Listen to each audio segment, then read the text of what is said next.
I think the biggest challenge is, they got a lot of smaller guards, but, what comes with that is they're really quick. And they run a lot of dribble weave stuff, which we haven't seen a ton of this year, but, we're going to see a lot of that in league. So I think that was a good, first showing of it to this team and, trying to work out some kinks of guarding different weave actions like that. Cody, do you think, is this maybe the style that we're going to see this season from this team is kind of the grinded out defensive, I guess for lack of a better phrase, that defensive? I mean, yeah, we're definitely trying to hold our hat on the defensive end. I'd like to say that we're going to get better offensively too as the year goes on. I think it's important to notice that, our goal isn't to peak early at all. We just want to keep getting better throughout the season. And with a new coach and young guys on the team, that's usually what you see is just getting better week by week. So it's hard to say this early. Are you seeing that already, though, game by game? Yeah, I mean, we're seeing it so far game by game, but that's not where we want to be. We're working our way. We want to be great on both ends of the floor. So. Tyler, how did the team? I suppose for a while you kind of suspected it, but that you're not going to get Hagedorn this year. He's not going to be on. He's not going to contribute. Is that tough to take? Oh yeah, it's tough. Because he could definitely help out a lot, as you could clearly see. But for him. I've talked to him a lot about it too, and with his foot, just being unsure of where he's going to be at, especially getting into game shape. And I completely understand. You want to have, it's your last year, you want to have a full senior season. So, at this point, it's just trying to support him the best we can, and excited to have him next year.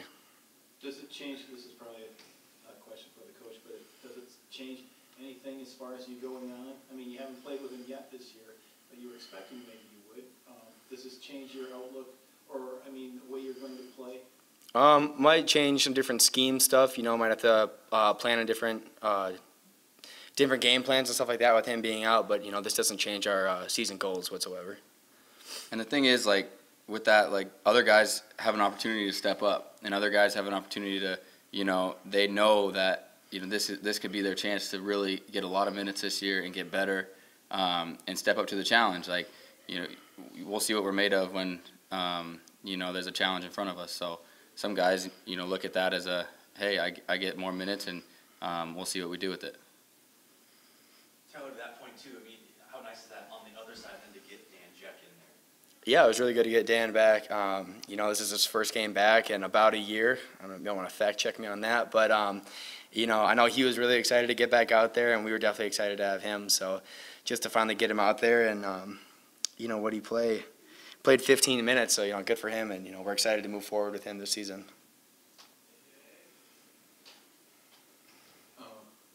Two big games coming up here in the next half week, I guess. What are some things that you can take, at least from this last week or so, and think that you're going to be able to work on those things and improve as you go through Colorado State and then the best team out there?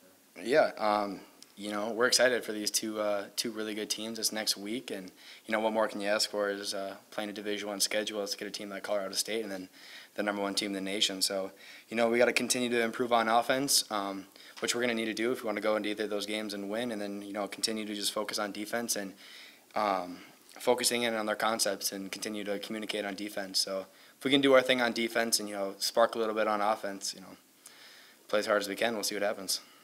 We shared the ball tonight. The stat that stands out is 21 assists. Did a good job of sharing the basketball. 7 turnovers against a quick team, and they're gonna do some things in the half court trap. So I thought our guys shared the basketball. That was good to see. Tristan Simpson and Cody played well tonight, and he's been hurt and this nagging injury he's had, and he really is not 100%. But it was good to see him knock down a couple shots and get Tristan off the ball. Between the two of them, they just had a couple turnovers and they had 8 assists. So that was good to see. I've coached in a lot of these games, and you play a non-D1, and there's no disrespect to the non-D1, but I've never felt good about a game after one of these games. You just feel like, you should play better, or, even if you win by 30, we won by 26 tonight, and everybody's like, you expect to win, obviously. You want to judge the game by how you played, and I thought defensively We never want to give up that many threes, but they are a smaller, spread the court shooting team, and they knocked down some threes tonight, too many for us. So, but overall, our guys played pretty well. It was good to see Cody get 18 points, TP 8 for 10. So overall, it was a good night for us.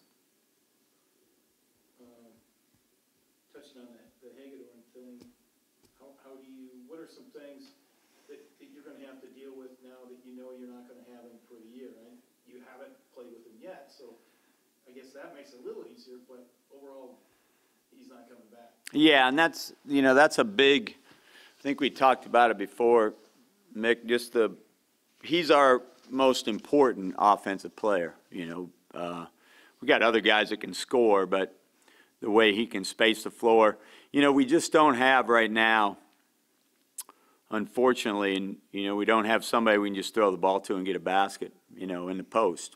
And so he provides that, and obviously floor spacing and shooting and free throw shooting, and rebounding. So, Dan's got to get in shape. Jay's got to improve.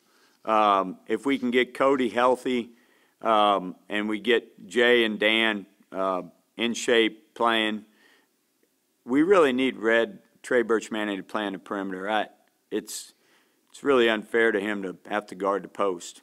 He's just not a 5-man. And, we can double the post, but, we don't want to do that every possession. So, it's going to be, I think, scoring, rebounding, just some easy baskets. Sometimes you watch and you just, there's plays that we don't make because of a lack of size.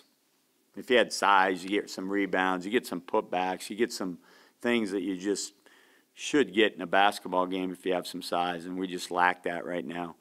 So it's going to be tough. We're disappointed. He's disappointed, but we really didn't feel like him healthy for a half a season. His senior season he didn't feel like that, and we don't even know when he'd be 100%. So we didn't feel like it was in his best interest and our best interest that he come back. Obviously we're going to miss him this year, but next year he's going to be better. He'll have a year in the system, and he's going to be, we've got a lot of guys that'll be coming back next year. What went into the Jack deciding that, or you decided that? Well, what happened when he originally went into surgery, that was a 6 to 9 month rehab, and that when he had the surgery, it was going to be a long road, and then once the doctor saw his knee and said, I'm not sure he's going to be able to play. It doesn't look like he's going to be able to play or be healthy. Well, so he was on the medical, and then he's worked really hard to get his knee healthy. And we had a scholarship available, so you couldn't obviously do that unless you had a scholarship available. And with Tyler and us deciding that it'd be best for him to redshirt, obviously Dan coming off, had some depth inside. So we didn't expect to have him.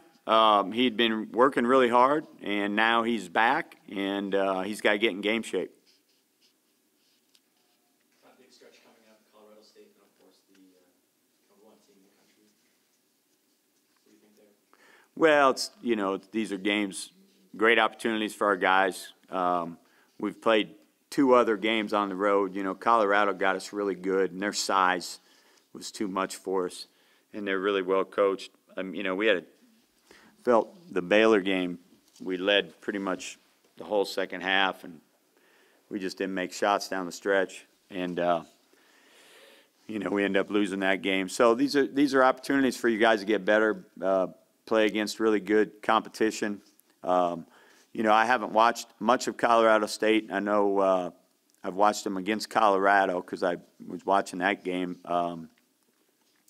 Right now, when we go play Power Fives, I think the biggest thing is just the lack of size. That's a challenge for us. So, but it's a great opportunity for our guys to go play a team, Mountain West, not a Power Five, but it's they're a big team, and obviously Kansas #1 in the country. So our guys should look forward to the opportunity.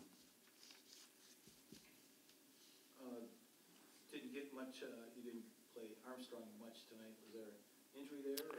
No, you know, the other night he played against UMKC, played 21 minutes and straight zeros across the board. And, you know, we've got guys that have had opportunities. I've met with the group the other day, and I don't know if I've coached a team where there's so much opportunity to play. I mean, you just got to step up and, like, I want to play. I'm going to show up every day and practice and, you know, kick somebody's butt and just go play. I've never coached a team that has had so much opportunity. I mean, if you wanted to, you could play 20, 25 minutes a night if you really wanted to. Well, you know, whether it's lack of intestinal fortitude or just wanting to do it, you know, Stan, this is his really first year playing college basketball, but, you know, last time we played a non-D1, he didn't start for the next 5 games, so he didn't come out and play. Now, I don't know, you know, it's lack of experience, whatever. The other night against UMKC, Brandon played 21 minutes and didn't do anything. Literally just zeros across the board and didn't think his effort was great. And now so I'm not going to reward that. I might as well play Nate, you know. Now Brandon comes back to practice and works really hard and competes and gets after it. He'll have opportunities to play. Everybody's going to have opportunities to play, but tonight it was just, you know, that was a game that we should not have lost, and he had a great opportunity to play and really just didn't play. He didn't, and you know, that's just not acceptable. So might as well play somebody who's hungry. Nate, come in and play. Now, if Nate, for whatever reason, doesn't get after it, then Brandon will have opportunities if he's doing what he's supposed to do.